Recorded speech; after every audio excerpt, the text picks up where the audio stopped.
Trigger warning.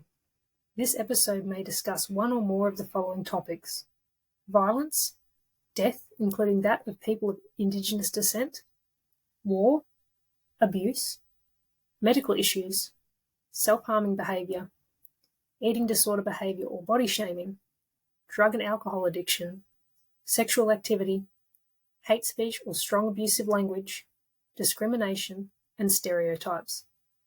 These potential topics have remained part of the episode as it forms part of the interviewee's story, which cannot be accurately told without including such information. Viewer and listener discretion is advised. Episode of Spectrum Uncensored. Today I have with me Ann-Maree from Sydney. Thank you for your time today. Oh, hello. Thank you for having me on. We made it.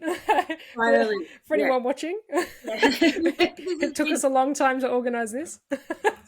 Was it last year that we tried to start? Yeah, I think it was September last year when I first started the whole thing. I think, you were in the first group of people, and we've just had to, life has just gotten in the way for both of us on multiple occasions. So, but here we are, we've made it. We're ready. Today's the day. Today. I feel like I already know you, but for those people watching and listening, could you tell me a little bit about your family? So my family made up of myself, and I am diagnosed ADHD. I have a child, one boy, 4.5, and he is on the spectrum, high level support. I live with my mum. My husband unfortunately passed away October 21.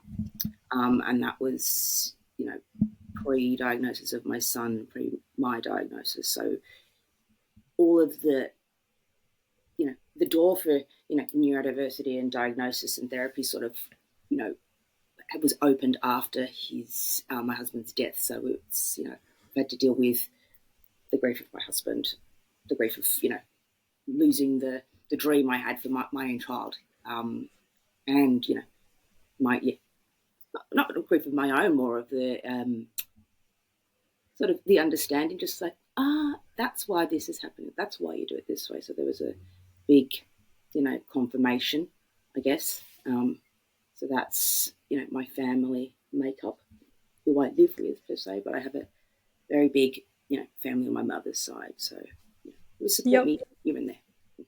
Yeah, well, I mean, it's interesting, is it? Because a lot of people get upset when people say they grieve over the life that their child could have had and things like that. I don't understand the upset with it. You should just we do love our children regardless. But it definitely, that resonates with me because I was very much the same. There was multiple nights there where I would sit there and I'd be watching my child sleep and I would just cry because you just want their life to be easy. No life is easy, but you don't. Yeah, it's hard. And then of course you're going through that grief on top from your husband passing away, and that's like a different type of grief, but that's just such an extra layer to things. It was just it's like hard to it's traumatic. There's no other, but I can't think of in this moment other words to say. That's already hard enough. It was sudden, so it's not all death is hard. Sudden ones, there's that shock element, and then having to, I kind of felt as I was going through my son's diagnosis, it's just like, you've given me one shitty thing, life, not that being neurodiverse is a shitty thing, but it's just more challenging. Like, I'm already challenged, and now I have an even bigger challenge. And like you said, you don't want your children to have such hard obstacles, and they will have obstacles in life, but when they have more challenges than the majority of, the world, it's a kick in the guts. Yeah, and you were already trying to process a big life change when you've then gone on to have your diagnoses and your son's diagnoses. So I definitely can't relate to it because it's never happened to me. But I can just imagine that it would have been so difficult to try and navigate all those things practically at once. Yeah, it was, I've got tissues ready in case I get upset. It was my son's diagnosis, my first appointment with the paediatrician was 10 days after my husband passed. So it was just like, and as you know, lots of people know, getting in to see a pediatrician is hard enough. So it was like, I can't not go to this Yep. appointment. So it was just like, I have to go. I can't cancel and wait another 6 months. And so it's just like I had to sort of get through it. And, as you go through the process and you're asked these questions, you sort of think, oh, hey, that's me too. And after, husband passed, I saw so many more things that were apparent, but he sort of filled in those gaps, if that makes sense. Like, it was a joke. Oh, Ann-Maree's hidden the keys again. We don't know where it is. Like, whoop, she's lost that. So, she's forgotten this appointment. All these little things. Well, she's in a cleaning phase now. She's all tidy, and then it's, chaotic. It was those things which were, typical of somebody with diagnosis. Yep. He sort of filled those things in, and they were a joke as opposed to a struggle because I had support.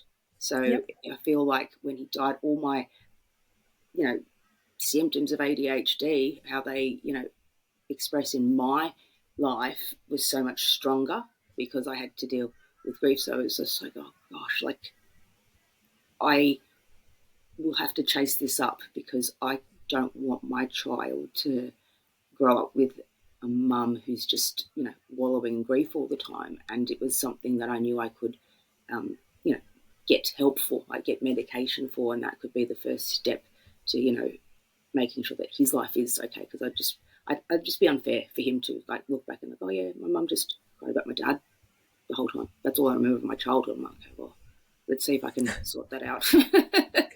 Well, I think like stress exacerbates all of our symptoms and traits. So that definitely makes sense as to why it's like people saying that I'm not that autistic or I'm really autistic. It's just for me with levels and things like that, I feel it's just a daily thing. Like one day I'm really high functioning, the next day I'm really low functioning. It just depends on the circumstances. So as you say, going through grief, you probably classify as low functioning because you can't your brain can't make sense of it, but then it's so stressed out because of all these extra feelings and emotions and things like that. So it's really, really hard to ground yourself and regulate yourself in those moments. And as you say, like you're trying not to pass down trauma, I guess, to your kids by being a certain way when they're little. But it's very hard because you still,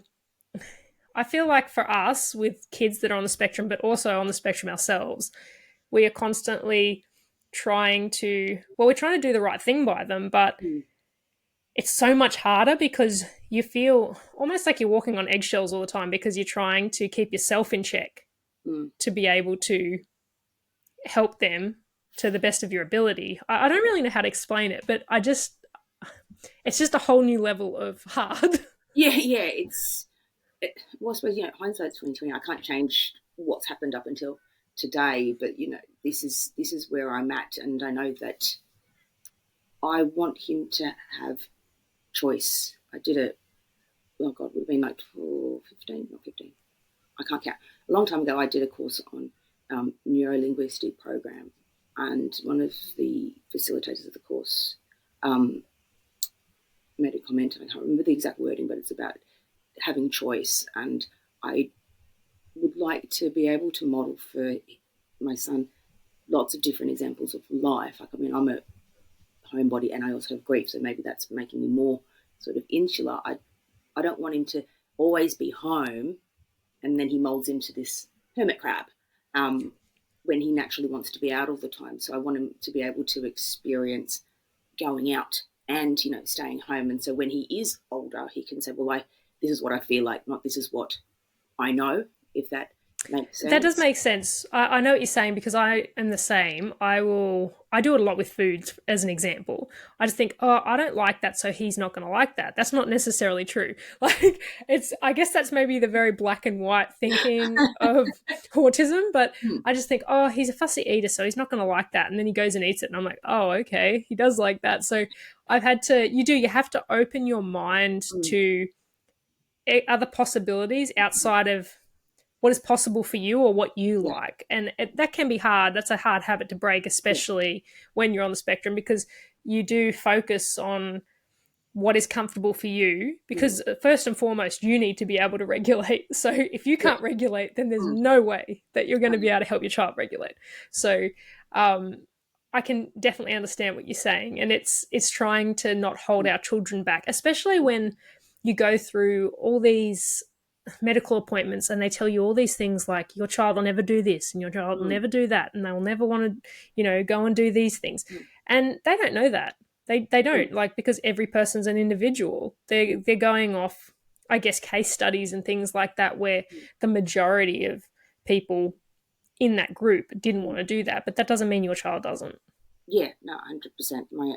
And yeah, of course, he loves to go new places, and I'm like, I just want to stay home. So I need to, you know, really sort of psych myself up. But I'm quite lucky that I have, I have access to a support worker. So that gives him that, outlet, because he's so curious. Like, he just loves going to new places, and I'm just, you know, I'm in, mum mode, not necessarily, where I'm sitting on the Likert scale of, autism or, ADHD on that day. It's, he just wants to, figure things out and look at this, look at that. And I'm like looking at stuff like, is he going to fall? Is he going to trip? Remembering that he's wearing the purple shoes, so I can just yell out purple shoes if he goes missing. Like, all those little things. It's very difficult sometimes for me, can't speak for the community, to sort of chill, because of just, there's that what if, so I have to sort of block that out. Um, Yep. I even do like sort of recon, sort of like visits to places. Like, it's like, okay, we're going to this, we have to go to this party. So I'll drive past during the week. Where is the parking? Where is the toilets? How can I get to, how far can I get? Like, I did that with his swimming lessons. I had to go drive there. How far is the drive? Where are the change rooms? And just, all those types of things. It's not Yep. just get in the car and go. Yeah, I understand. I do the exact same thing. I use Google Maps a lot because I just feel like you have to scope out the area, and I don't think anyone will ever understand, especially if you've got like a runner, for example.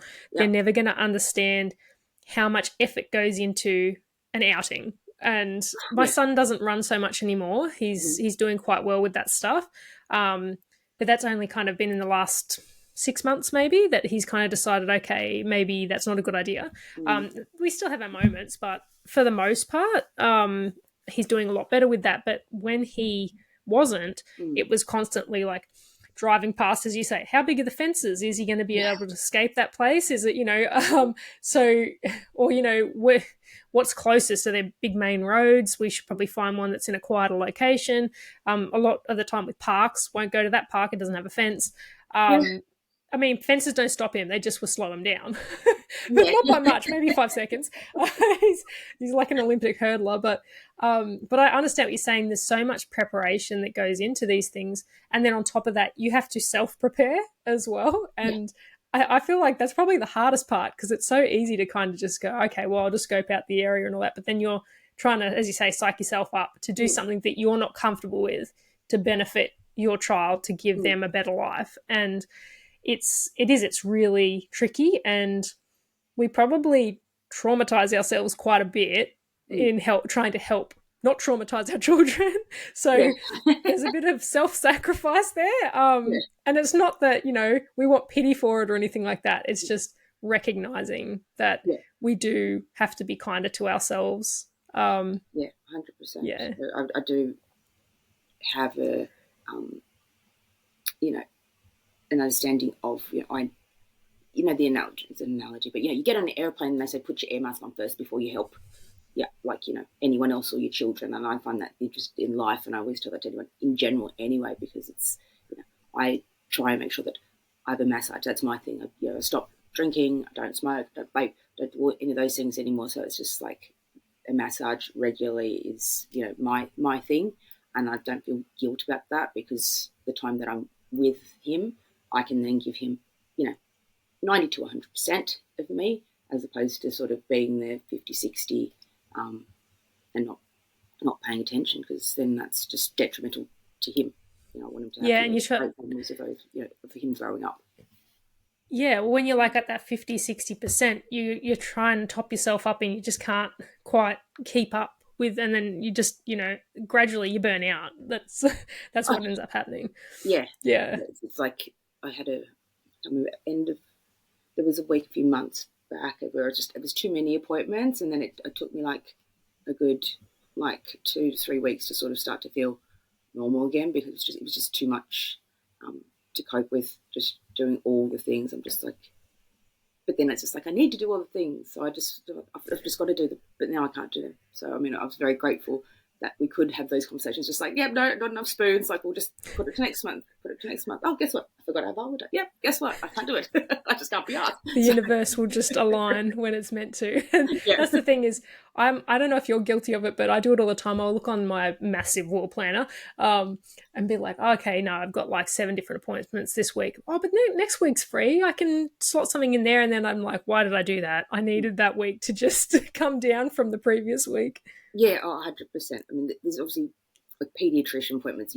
I have to make sure that I'm not doing lots. But then it might be unavoidable now that, I've got someone going into school age. I've got to do the program in the morning, and then drive across town to go into like the appointment. So sometimes I just have to do it, and then it's just like, right, the next few days, what is it like? I need to eat groceries, and then I try and keep Fridays as my own day of like literally nothing. If I just need to sit with my emotional support, like podcasts on, puzzle, or just like literally go back to bed. That I try and do that. And it's just like if someone says I've got to do something on Friday, I'm like, oh God, that's my day. I need that day. I do the same thing now, actually. I try to make it Mondays and Fridays because it's either side of the weekend. So it's like Friday's giving me that rest day in the lead up to the 2 days, which are usually full on, to then recuperating on the Monday from the 2 full on days. So it's I think it's kind of, it goes underrated on just how much of that time we need to just get back to our true selves and be able to cope and just function in everyday life. Yeah. And I mean, adulting in general, I suppose, as an undiagnosed 20-year-old, you just went along and did what you thought was the right thing to do. I know for me, it was, that's what everyone else around me was doing, and that's, I felt I had to mask by being similar, so that was exhausting as well. So yeah, just you're an adult and you've got bills and everything to pay, so you've got other things to do. So it's being an adult. On top of that, let's add your brain works a little bit differently. Your child has support needs which are much higher than everybody else's. So it just becomes you fall into bed. Like I see why you just don't want to. I feel I don't want to go out. It's just like I can meet you for dinner in 4 weeks' time at 5 o'clock in the afternoon. I need to bed by 7. My pajamas by like 7:38. But I'll still be up until 1 o'clock in the morning scrolling on social media. I'm not actually and then you're like, why am I tired? I've been on TikTok. I still don't understand adulting. So, it's just like, I almost feel like I forget how old I am, and it's like, oh no, like your knees hurt, and you're like, oh, that's right, I'm not 16 anymore. But you really do. Like, I don't know. I just don't feel like I've grown up or will ever grow up. Or kids are always so drawn to me because I'm just such a big, goofy kid. I mean, I can be serious when I need to be, and I can do adult stuff. It's just that it just feels unnatural. I don't know. But I want to be independent. So I'm kind of like a rebellious teen, maybe. I don't want to be independent, but I don't want to do all the things. Like, is your PDA showing today? Maybe. Your PDA's hanging out. Pick it away. But yeah, it's just one of those things that you can't. I guess you can't everyone tries to put you in a box, and you can't do that with people. Well, just people in general. No, everybody's different. Doesn't matter if they've got a disability or not. Everybody's an individual. So you got to treat everyone that way. It's that simple, really. Yeah, so you don't know how people have been brought up in their life experiences and how they get to where they are, and I think of like my brother, we're brought up in the same household, same parents, but completely opposing on some topics on in life and just different ways of doing things. Um, Yeah. you know, and it's just like you just assume because you're in the same house, you all have the same values, and you can be completely different. I love that. I'm studying Auslan, and that's um, one I started that to as a way of communicating with my son, and also something I was very curious about. I've met some amazing people, but my favourite side is like perspective, and it's actually like that is perspective, like because it's Mm. literally the one thing, and we're all just sort of looking at it from different places. So that this experience of that is all completely different um, around that. But it's sometimes hard to remember, you know, but my way is the greatest way and the quickest way.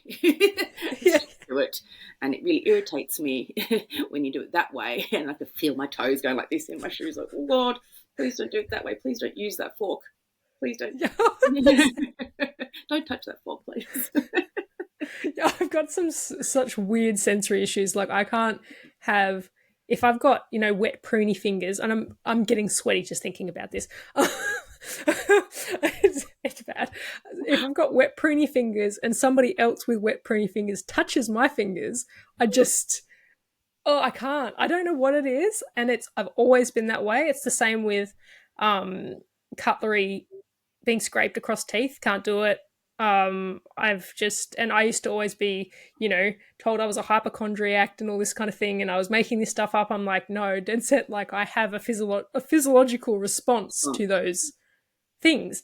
I can't do sand. Like I can do sand on the beach, but then once I get off the beach, I can't do it anymore, if that makes sense. Like if yeah, I'm in it, it's yeah, okay, but if it's still on me when I'm not in it, I can't do it. Like if I find sand in my bed, which is like a yeah. daily occurrence, crumbs, it's like, oh, I can't do it. I don't Oh, know. It's interesting, just all our different kind of sensory issues, but yeah. It's my son is like he's quite sensory, and he doesn't. Um, he's still exploring things like orally, so he'll like, "Ooh, what's that?" Put it in his mouth. So he's got like sensory chews and stuff. But the other day I was walking home with him from daycare, and I've always been the person in the shops that just touches everything. If I know if I walk home, I'm even as like a 45-year-old, I'm like wee, like touching all the trees and the things. And my son did it, and because he likes to play the lie down game when he's from daycare to home, and we're only 300 meters, he just likes to just lie down like that, not happening. He's in the pram, and just we both put our hands out at the same time, and we're just touching the trees. And I thought, oh, that's so cute. It's like Forrest Gump when he realizes his son, they both go like that. It was just like us, just like two little sensory people just touching all the plants and the trees going home. just living your best lives. Yeah, just like touching everything. Happy, what's this? That feels nice. That's different. Oh yeah. My son's like that too, but like I always freak out in supermarkets because I'm like, that's glass. That's glass. Because Mm. they're just trying to put their arms across everything. But so your son must have been quite young when your husband passed away then. Yeah, so he turned 2 in August, and my husband passed in October, so it was 2 years, 2 months, so still quite young. Yeah. Um, Yep. and he's a Gestalt language processor, so he Yep. processes like he communicates through songs and phrases, and so I can't just say, "Do you remember?" things like so. Yep. I had to preface that when he started daycare because he might sing songs with daddy in it, and I had to explain that reference might not actually be his daddy, so I didn't want them to be all emotional as well because it can be triggering for lots of people for different reasons. So I said it might just be that phrase of the song is related to some different emotion, like his happy birthday is a trigger for him. He doesn't like it. It brings up he doesn't like one. I don't think he likes the pitch of everybody else. Like he likes it to sound a certain way, but it's attached with something of being upset, not getting his own way. Um, so if something's happening he doesn't like, he'll be like, "Happy birthday to you, happy birthday to you." He starts to say, you'll sing that song. I mean, he even said it this morning when he turned the light on at like 4:45, and I'm like, no, turn the light off. And I started like my cranky, obviously I'm tired, and I'm human, of course I'm going to raise my voice a little. And he went, happy birthday to you, angry. So, because he's starting to, chop and change his phrases in, his gestalts now, which is very cute. And I was just like, even though it was, dark outside, I'm like, oh, that's really cute. Like, Forgiven.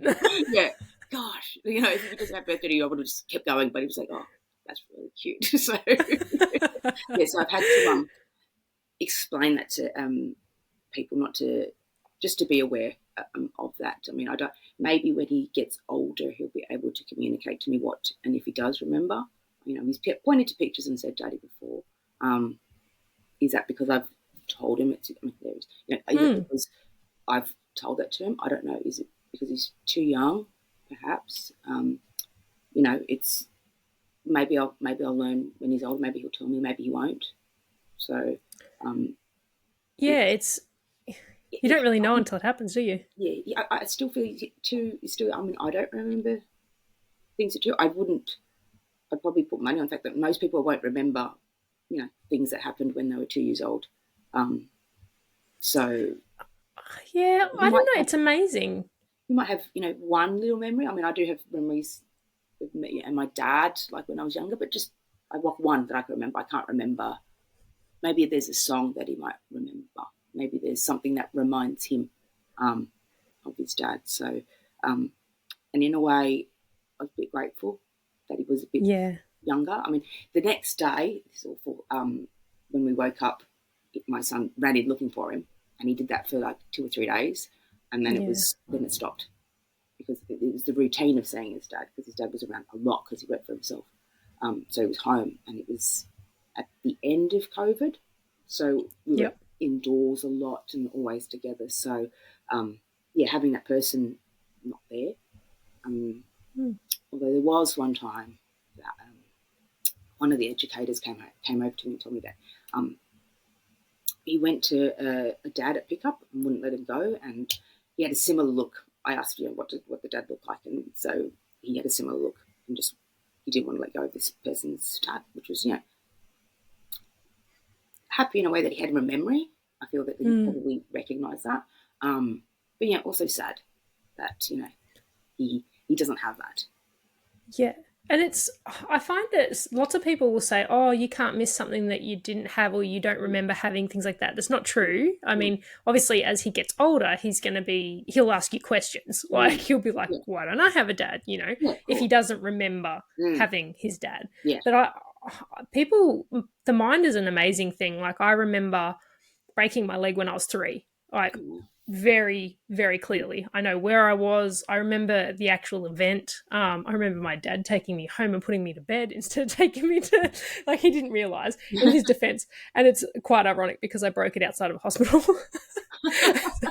So I went home, went to bed, and then the next day he took me back to that very hospital. The scene of the crime. So yeah, it's amazing what they can remember. And as you say, it might be a song that triggers a memory, could be a smell, and I imagine it's quite difficult. You'd feel torn a lot, like trying to keep your husband's memory alive for your son, as well as yourself, but then also trying to not mention it so much to not create confusion and upset. It's a really tricky balance. Yeah, it's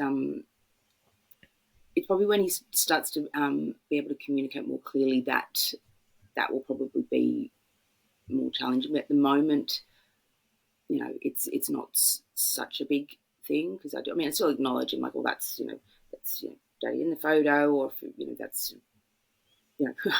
my husband was Irish, so I have Guinness in the beer for like cooking, and I said to my son, go get a fizzy drink, come back, and because when he picks things, like, that's Daddy's drink, and he came out and with the Guinness instead of like no sugar creamy soda, and he's like, Daddy, and I'm like, yeah, okay, well, you can't have that one, we'll put that back in the fridge. So I don't think he'd remember his dad drinking, because he wasn't in the we weren't drinking when he was little. So I don't think it's more that he calls it Daddy because I call it Daddy drink.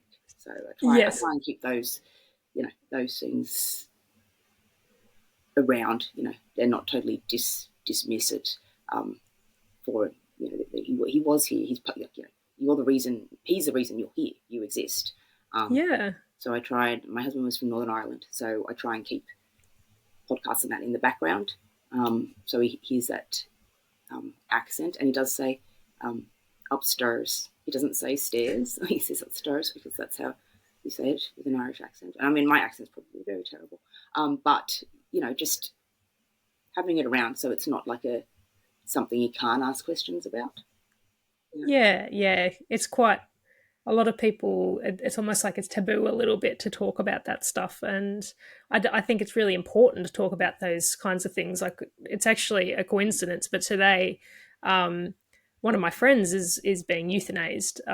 She's got motor neurons disease. And it's, I don't know, I guess your your husband passed suddenly. Mm, Um, and my friend is passing not so suddenly, mm. if that makes sense, but it doesn't hurt any less. No, It's one of those things. I feel like I'm lucky in a way because I got to say goodbye. I know mm, it's happening. But that I also find that that's traumatic, knowing that it's yeah, happening. yeah, It's very hard to. There's no winning in these no, circumstances. no. Like, there's absolutely zero winners out of this stuff. So it's but even trying to explain that to my son who's almost 11, Mm, how do you, like, you can't even comprehend it yourself. yeah, It's hard to comprehend someone being there and then not being there.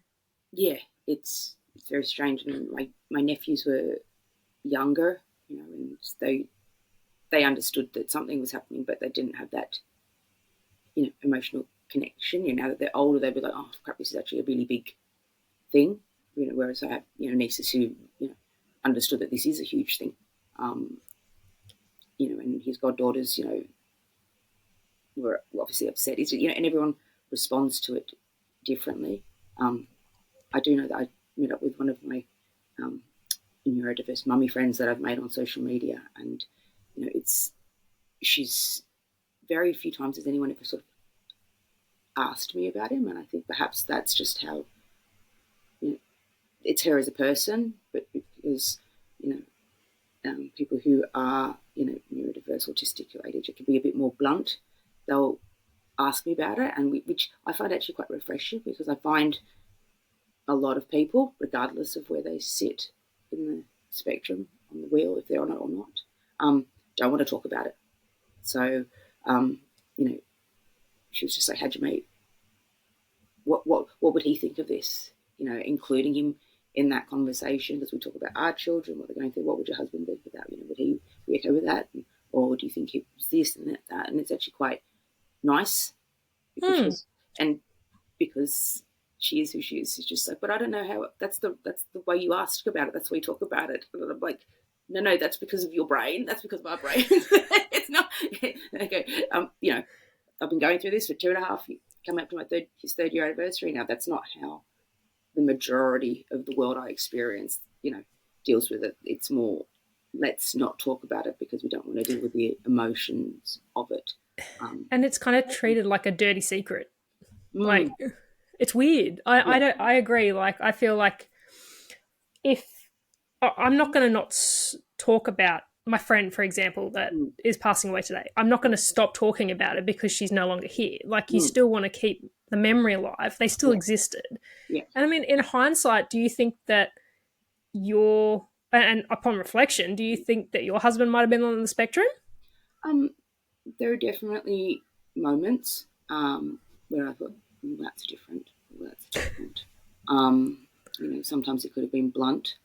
Um, but I'm not a doctor. I don't think it's fair for me to sit here and just be like, oh, well, one time he said this. Yeah. He's autistic, which is, I see a lot of people do that. Well, he was staring at the sky, so look, he's autistic. And, it's just like, well, there's probably like an awesome like fighter plane going over. I'd be looking at it too. There's the blimp. Yeah. It's could he have been? Of course, it's a possibility that he could have been, but um, he would have to answer all the questions, and then he's I only knew my husband for 6 years, so that I only know him from, in that short amount of time. I don't think that would be fair to him to say, okay, I don't know what he was like growing up, and the things that people might think, oh, well, that's autism. It might just be, well, he's just funny. You know what I mean? Or Yeah. Yeah. he Yeah. just calls it how it is. It doesn't necessarily make him neurodiverse. Yep. But but he was funny anyway, regardless of if he was or wasn't. He was funny, and he did look at things in a different way. And I think that was nice for me, because he would remind me that, oh, okay, well, there's two ways to skin a cat here, and I need to sort of be open to those other perspectives, as we say. But he didn't have, from what I know, like, and when I met him, he didn't have like lots of friends who had children. So Hmm. becoming a parent for him was all new. I know that he was finding it difficult when we were having those discussions that he could be on the spectrum, like he was needing to go to speech therapy, OT. He found that difficult, as all parents do. It's Yeah. so he adapted well to and he, as my son got older, he was just like, well, actually, this is good. In the beginning, it's for us, it was me and my son feeding, blah blah. So it wasn't much. They can do, I suppose, in the first few years. I mean, they can help, Hmm. and it's the not known, because he wasn't child friendly. I guess not child friendly, but for lack of a better word, more. He didn't have that experience, whereas I have lots of Yeah. nieces and nephews of all different ages.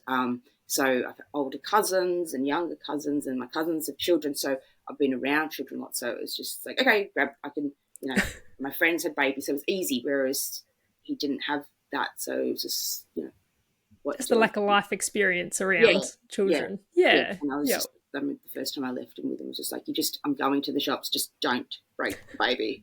I will be back in 60 minutes. And I sort of had to force myself to sort of let go, and like, yeah, you do. You just look after him, and then it does get easier. You have different challenges as they get older. You think you've got a handle on parenting, and just like, yes, I've parented A plus, and then something new happens, and you're like, I have no idea what the fuck I'm I'm doing. just like, I constantly am saying things like, come on, like, Yeah, seriously. yeah, We got a handle on this and now this. yeah, Like, 100%. yeah. Just like, come here, Manny, let's just regulate together. Come and give mummy cuddles. Let's just sit here and co-regulate for a little bit. That's nice. Yep, 100%. I couldn't agree more. It's definitely, yeah. Oh, it's a roller coaster, that's for sure. But if you had somebody out there that suspects that they're on the spectrum but is undiagnosed, what advice would you give to them? I mean, you've been through a lot, so there's a lot of different um, perspective there. for myself and for their child as well, or just for an Yeah, adult. yeah, just Um, yeah, I to a parent, I would probably say, if you suspect, then cast aside any sort of feelings that you might have about how the world will react to the possibility of your child being on the spectrum, and go and get the diagnosis, get your name on a wait list, because the sooner you put that aside, the sooner you open yourself up and your child to getting support, because it can take a while, and I think it's unfair to to your child to not be able to access that, because your fear of a label. If you like, put that aside, get them the support. Um, yeah, and look, the wait times are so long. You'll have time to adjust to it. So if that was the child, that's what I'd say. Just if you're curious, I mean, I went into it for Manny thinking, what, I hope I'm wrong. I put my name down, and you hope it's just, it just needs grommets, you can't hear me. Um, rather than, go in and pay the money and for them to tell me, oh, you're silly, they've caught up, whatever, because then So I would say just do it, and shut out everyone else. But if it was, an adult searching for diagnosis, I would think, I'd just, it if again, wait this along. So, I mean, the cost, which we all know is quite large. It'll give you time to save up, if anything. So it's not like you'll get to see somebody next week. So that way you've got time to save up for that. The peace of mind it will give you. I mean, and if you think you are, I would say most people, if you already think you are, you probably are. Yeah. If you're thinking about it, then maybe you are. Especially if you realise it's affecting your life, and and maybe that's not. It doesn't necessarily mean medication for everybody. It's the confirmation. This is why, your brain is, operates a little bit differently. Everyone else is an Apple, and you're a Huawei. So it just means you can figure out what programs and what apps you need, for your brain to work its best, so that you can, help support yourself and those around you. It's, and in the meantime, join some groups online, make connections, research, connect with your friends. Maybe there's people in your life who already see that in you. I know that's how I sort of was thinking about it, and they were both very kind. And the day I turned around to them, I said, "Do you think?" They were like, "Absolutely, the first time I met you." I'm like, "Okay, right." So, so yeah, I would just and be kind to yourself. You can't change the past. You got to today. Going through all that you have, it would just mean that going forward you have more information, and then you can make a choice on how you can move forward with that. Yes, I hope that even makes sense. Sometimes I say words out loud and I'm like, well, it makes sense there, but up there, does it make sense? 100%. Someone, hopefully. makes complete sense to me. Thank you so much for sharing your story, though. I really appreciate that, and it's a very unique perspective. So I feel very honoured that you were willing to come and chat and tell me all about your life. It was nice to talk about it openly, and it just happened to be today, aligned. Wasn't in an emotional state, so I didn't need the tissues. So yeah, well, maybe after. Well, thank you again for popping in and having a chat. I really do appreciate it, and you're amazing. So just keep on keeping on, and I'm always here if you want to chat. Oh, thank you. Send a message at 2 o'clock in the morning. I'm probably around scrolling through TikTok. We can do it. We can do it together. Co-regulating scrolling. Wonderful. Thank you so much. All right. You take care. Thanks a lot. Bye.